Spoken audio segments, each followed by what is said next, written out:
have completely abandoned their Article 1 powers and have exchanged their responsibility to their constituents with fealty to the president. They have allowed the president to morph federal agencies into instruments of autocracy. And as a result, the president has been able to ignore federal law, disregard court orders, and implement the largest pay-for-play scheme in American history. The White House, well, what's left of it anyway, is literally up for sale. The federal courts have characterized this presidency as, quote, lawless. In fact, when ruling against illegal acts committed by the administration, a Republican-appointed federal judge stated, quote, the court cannot imagine how the public interest might be served by permitting federal officials to flaunt the very laws they have sworn to enforce.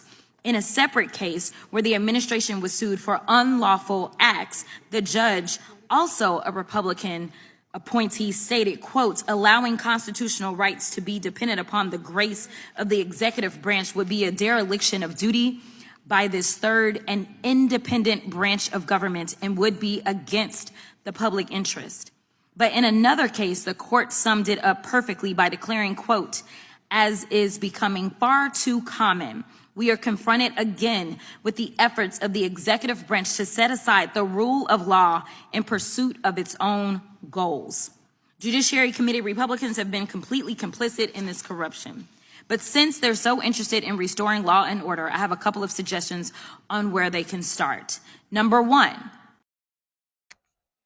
So guys, I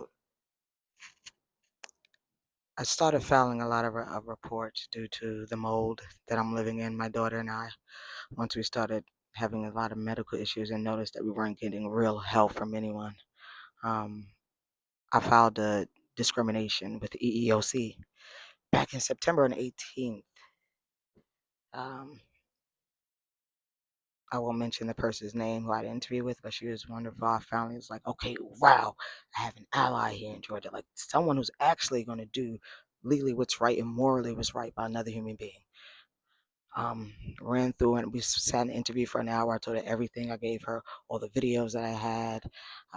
We even have like a Blythe test where police don't even come to certain communities because they don't want the insurance to go for the landlords. So many times I called because my car was hit, violence against me, intimidation tactics, and the police would never come. So we had all those things listed, and at the end of our interview, she was definitely like, okay, your case is definitely set. This is discrimination. Any videos that you have, any text, emails, so forth, send them to me via email, and I have the form sent to you. Week went by, I'm like, wow, this is weird, because I had an EOC case open with my employer, and 2 days I would have